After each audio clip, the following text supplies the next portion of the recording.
राधे राधे मित्रों, कैसे हैं आप सब। आशा करते हैं आप लोग अच्छे होंगे, अपनी पढ़ाई लिखाई अच्छे से कर रहे होंगे, रिवीजन कर रहे होंगे। और हम आज देखेंगे आर्टिकल 16 से। कल हमने स्टार्ट किया था फंडामेंटल राइट्स, और अभी इसके पहले थोड़ा सा रिवाइज कर लेंगे कल जो हमने पढ़ा था। और प्लीज़ अगर कोई नया है तो पहले से आप देखिए जाके, इंट्रोडक्शन से स्टार्ट किया था। आप बहुत अच्छे से रिलेट कर पाएंगे। बहुत छोटी छोटी वीडियोस हैं, अगर आपने पहले पढ़ा है, आपको रिवाइज करना है तो आप यहाँ से बहुत अच्छे से कर पाएंगे। ठीक, और यहाँ से फिर हम स्टार्ट करते हैं रिवीजन से पहले। सो फटाफट कर लेते हैं रिवीजन। इसमें फंडामेंटल राइट्स मतलब ये हमारे संविधान के पार्ट 3 में है। पार्ट 3 में है। इसको मैग्ना कार्टा ऑफ कॉन्स्टिट्यूशन बोला गया है। आर्टिकल 12 से 15 के बीच में है। इस पर रीजनेबल क्लेम कर सकते हैं। और ये इंग्लैंड में अधिकारों की मांग कैसे हुई, मैग्ना कार्टा नामक स्थान पर हुई, इसलिए इसे मैग्ना कार्टा ऑफ कॉन्स्टिट्यूशन बोला गया। और अमेरिका से इंस्पायर्ड है। और देखेंगे 6 प्रकार के हमको जो है राइट्स मिले हैं। समानता का अधिकार, स्वतंत्रता का अधिकार, शोषण के विरुद्ध अधिकार, धर्म की स्वतंत्रता के अधिकार। फिर उसके बाद संस्कृति एवं शिक्षा का अधिकार, राइट टू कॉन्स्टिट्यूशनल रेमेडी मतलब उपचारों के लिए। और ये हमने देख लिया था। जो आर्टिकल 32 है, ये संवैधानिक उपचारों का अधिकार है। इसको बाबा साहब ने बहुत ही अच्छा माना है। इसको संविधान की आत्मा बोला है। आर्टिकल 31 क्या है, ये राइट टू प्रॉपर्टी, ये पढ़ लिया था हमने और इसको डिलीट कर दिया गया। अभी 300 आर्टिकल में रखा गया है। भाग 12 में लीगल राइट है। और 12 में पढ़ा था, आर्टिकल 12 में जो राज्य की परिभाषा क्या है। इसके बाद 13 में पढ़ा था जुडिशियल रिव्यू, सुप्रीम कोर्ट करेगा अगर कोई कानून उल्लंघन कर रहा है संविधान का। और इसके बाद पढ़ा था, ये सारे केसेस पढ़े थे, शंकरी प्रसाद case, Sajjan Singh case, Golaknath case और केशवानंद भारती केस, जो कि अब तक की सबसे बड़ी बेंच थी, और मिनर्वा मिल केस। उसके बाद आर्टिकल 14 पढ़ा था, राइट टू इक्वलिटी। और इसमें कौन से लॉ कहाँ से लिया है ये पढ़ा था। इक्वलिटी बिफोर लॉ और इक्वल प्रोटेक्शन ऑफ लॉ, इसमें अंतर देखा था। फिर उसके बाद अभी आर्टिकल 15 भी पढ़ा था, provision of discrimination on certain count मतलब कुछ विशेष आधारों पर जो भेदभाव होता है उसको न किया जाए। इसमें 5 बेसिस थे, race, caste, sex, religion, place of birth, और ये क्लॉजेस देखे थे उसमें। फिर आज हम पढ़ेंगे यहाँ से आर्टिकल 16 से equality of opportunity in public employment मतलब लोक नियोजन के विषय में अवसर की समता। तो राज्य के अधीन सेवा में सभी नागरिकों को समान अवसर दिए जाएंगे। कोई छोटा या बड़ा नहीं होगा, सबको एक समान ट्रीट किया जाएगा, सबको समान अवसर मिलेंगे। और 16 के 2 में ही state will not discriminate on 7 basis मतलब अभी 15 जो क्लॉज 2 था उसमें देखा था हमने कि उसमें 1 में था शायद। तो 5 बेसिस थे, race, caste, religion, sex, place of birth. और अभी इसमें 2 जो है ऐड किए गए, डिसेंट एंड रेसिडेंट मतलब इसमें 7 बेसिस पर भेदभाव नहीं होगा। और इसका जो अपवाद है वो 16 के 3 में है। जो पब्लिक एम्प्लॉयमेंट के मामले में किसी प्रांत या यूटीज़ में निवास स्थान के आधार पर भेदभाव हो सकता है। मतलब अगर आप कोई किसी विशेष निवास पर रह रहे हैं तो पार्लियामेंट विधि बनाकर आपको जो है निकाल सकता है वहाँ से। Resident can be criteria which decided by government, तो ये क्राइटेरिया जो है सरकार द्वारा डिसाइड किया जाएगा। फिर 16(4) में ही state can make special provision in the interest of SC ST backward classes. तो जो SC ST जैसे बैकवर्ड क्लासेस को आरक्षण दिया जाता है किसी भी नौकरियों में। अभी भी देखा, जैसे हम लोग फॉर्म भरते हैं तो उसमें देखने को मिलता है, उनको विशेषाधिकार मिलता है। और रिलीजन कैन बी क्राइटेरिया, यहाँ पे बोला गया पहला जो निवास स्थान पर उसका क्राइटेरिया था, और ये धर्म के आधार पर। 16(5) में है धार्मिक सुरक्षा में धर्म को वरीयता दी जाएगी। मतलब जो रिलीजियस इंस्टीट्यूट होते हैं वहाँ पर उसी धर्म के व्यक्ति को रखा जाएगा ताकि वो अच्छे से अपना कार्य कर सके। फिर आया ये कि पिछड़ा वर्ग है क्या, इसको कौन डिसाइड करेगा। तो काका कालेलकर साहब आए और पिछड़ेपन को ऐतिहासिक व जात के आधार पर तय होना चाहिए, ये सब इन्होंने बोला। लेकिन गवर्नमेंट ने कमीशन को एक्सेप्ट नहीं किया। फिर आया मंडल कमीशन जो 1979 में हिस्टोरिकल था, कास्ट को बेस बनाकर 27% रिजर्वेशन जो इसके लिए सिफारिश की OBC के लिए।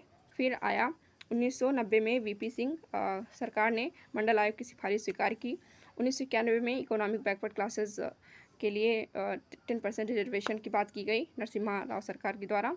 फिर उसके बाद 1992 में इंदिरा साहनी केस OBC जो उनको 27% आरक्षण देने की जो बात थी उसको यहाँ पे स्वीकार कर लिया गया और जो इकोनॉमिक वाला था उसको रिजेक्ट कर दिया गया। फिर क्रीमी लेयर क्या है? क्रीमी लेयर में जैसे कर वो लोग आते हैं जिनकी सैलरी 8 लाख यानी प्रत्येक साल वो 8 लाख कमाते हों या फिर उससे ज़्यादा कमाते हों। फिर इसके बाद शुरुआत में मतलब इनको अगर जैसे शुरुआत में अगर इनको रिजर्वेशन मिल रहा है तो प्रमोशन के टाइम पे नहीं मिलेगा। और 77वां जो हुआ संविधान संशोधन, उसमें बोला गया प्रमोशन में रिजर्वेशन अलाउ हो गया। फिर नागराज केस 2006 आया, इसमें चैलेंज किया गया। फिर इसके बाद जो आर्टिकल 16 का 6 था क्लोज में economic weaker section can be criteria, यहाँ पे इसके आधार पर नौकरियों में आरक्षण दिया जा सकता है। मतलब अभी भी जैसे EWS सर्टिफिकेट लगाते हैं बच्चे, तो वही एक आधार है। फिर देखेंगे ये जो आरक्षण के पक्ष और विपक्ष में क्या है, तो इसमें बोला गया पक्ष में अवसर की समानता के विरोध में नहीं है क्योंकि ये कानून के समान सिद्धांत लागू करता है। मतलब इसमें बोला गया कि आरक्षण देना अच्छी बात है।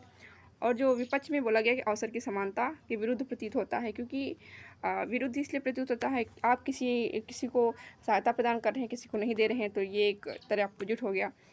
फिर इसमें बोला गया गुणवत्ता व योग्यता प्रभावित होती है, यह तर्क सही नहीं क्योंकि चयन के बाद ट्रेनिंग की व्याख्या है।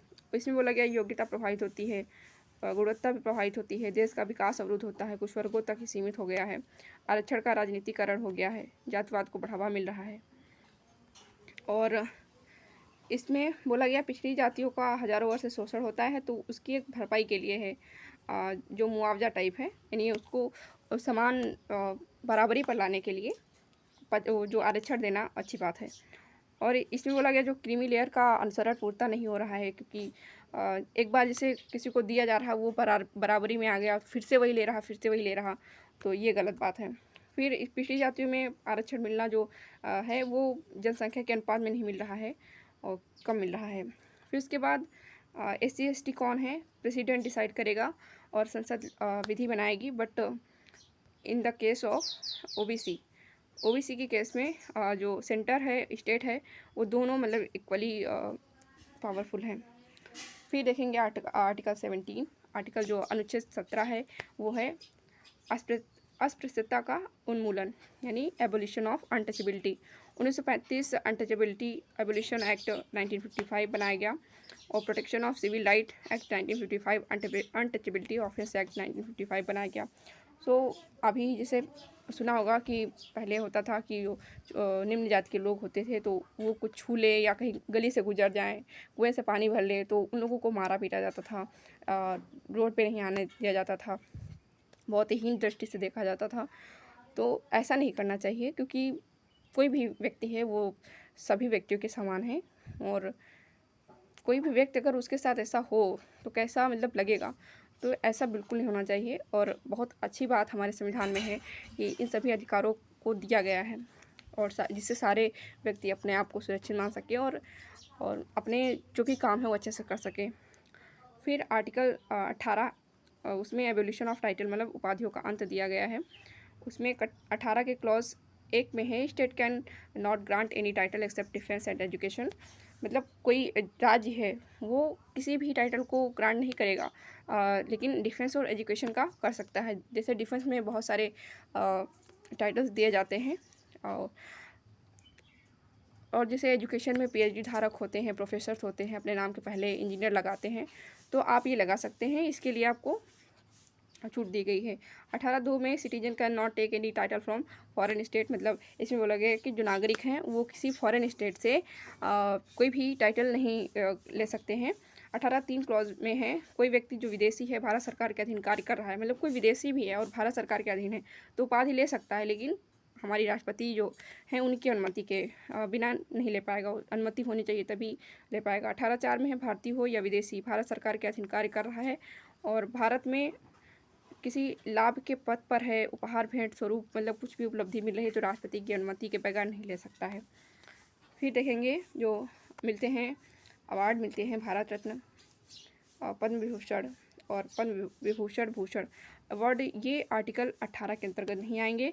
और बालाजी राघवन केस 1996 में बताया गया कि ये किसी व्यक्ति के सफिक्स या प्रीफिक्स के तौर पर नहीं लगा सकते, मतलब कोई भी व्यक्ति अपने नाम के पहले या बाद में इसको नहीं जोड़ सकता है। फिर स्वतंत्रता का अधिकार है 19 से 22 आर्टिकल में, और ये इम्प्लिसिट राइट है, इसमें हड़ताल का जो अधिकार वो नहीं दिया गया है।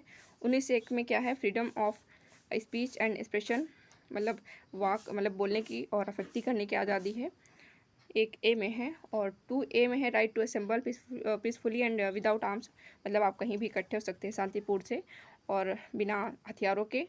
3C में है फ्रीडम ऑफ एसोसिएशन, मतलब संगठन बनाने की आपके पास राइट है। फ्रीडम ऑफ मूवमेंट, जो है आप कहीं भी आ जा सकते हैं। फ्रीडम ऑफ रेजिडेंस, मतलब रहने की स्वतंत्रता है। प्रोफेशन, व्यवसाय करने की जो है आपको स्वतंत्रता है।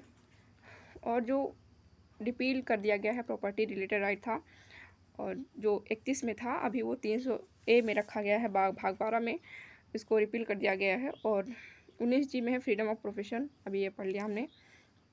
फिर इसके बाद विस्तार में है 19(1) में क्या है, मतलब जो यहाँ पे वाक और अभिव्यक्ति की स्वतंत्रता दी गई है उस पर आप मतलब रिस्ट्रिक्शन लगाया जा सकता है on the basis of security and sovereignty, मतलब किसी की सुरक्षा और संप्रभुता पर कोई खतरा है या फिर किसी से बाधित हो रहा है तो इस आधार पर इसको रेस्ट्रिक्ट किया जा सकता है, प्रतिबंधित किया जा सकता है। कंटेम्प्ट ऑफ कोर्ट की स्थिति में, मानहानि की स्थिति में, लोक व्यवस्था अगर बिगड़ रही है तो उस स्थिति में ये आर्टिकल आपको नहीं दिया जाएगा, आपको ये अधिकार नहीं मिलेगा। विदेशों के साथ मैत्रीपूर्ण संबंध, सदाचार एवं शिष्टाचार, अपराध के लिए उकसाना, इन सब स्थिति में आपको इनसे वंचित किया जाएगा। फिर 19(1)A में प्रेस की स्वतंत्रता दी गई है, स्वतंत्रता का अधिकार, इम्प्लिसिट प्रोविजन है। 19(1) के B में है राइट टू असेंबल, मतलब सभा आप लगा सकते हैं, असेंबल कर सकते हैं। रेस्ट्रिक्ट किया जाएगा सोवरेनिटी एंड इंटीग्रिटी के आधार पर, मतलब किसी की संप्रभुता, अखंडता के अगर बिगड़ रही है, लोक व्यवस्था पे कोई दिक्कत आ रही है तो इस आधार पर प्रतिबंधित कर दिया जाएगा ये आर्टिकल। 19(1)C में है राइट टू एसोसिएशन, में संगठन बनाने का अधिकार है, लेकिन इससे किसी की मॉरलिटी और पब्लिक ऑर्डर पर कोई जो प्रभाव ना पड़ रहा हो तो। फिर 19(1) के D में है ये मूवमेंट रेस्ट्रिक्शन और रेजिडेंस, जनरल पब्लिक इंटरेस्ट यानी सामान्य जनता के हित में हो, और जो लार्जर पब्लिक इंटरेस्ट हो व्यापक रूप से SC/ST के संरक्षण के लिए। इसके बाद 1 के G में क्या है, रेस्ट्रिक्शन जनरल पब्लिक इंटरेस्ट, निर्धारित योग्यता, मतलब इसमें जैसे व्यवसाय की आपको छूट दी गई है, आप कहीं भी कोई भी व्यवसाय कर सकते हैं, लेकिन आपके पास मतलब डिग्री होनी चाहिए। जैसे कि बहुत सारे डॉक्टर्स हैं, आपके पास डॉक्टर की डिग्री नहीं है लेकिन आप खोल के बैठ गए क्लिनिक अपना, आपको दवा भी नहीं देनी आती, कुछ मालूम भी नहीं है, लेकिन बस आप बन के बैठ गए, तो उस स्थिति में आपको नहीं बैठने दिया जाएगा, आप पर केस हो जाएगा। तो ये अधिकार नहीं कि आपके पास डिग्री नहीं है और कुछ भी आप लेके बैठ गए। फिर देखेंगे आर्टिकल 20। तो 20 क्या है, protection in respect of conviction for offences, यानी अपराधों की दोष सिद्धि के संबंध में संरक्षण।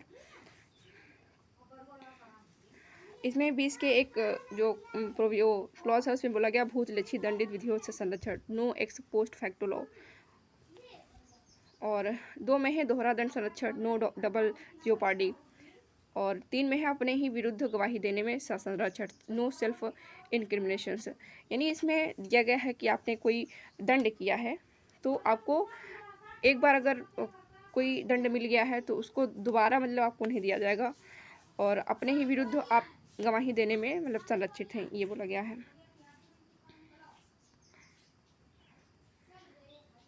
और 20(1) में बताया गया कि जिस समय अपराध किया है और जो दंड मिला है उसी को स्वीकार किया जाएगा, मतलब दोबारा कोई दंड दिया जा रहा है तो दोबारा से आपको वो दंड नहीं मिलेगा। एक जुर्म के लिए एक ही बार मतलब दंड मिलेगा, 2 बार पनिशमेंट नहीं दी जाएगी।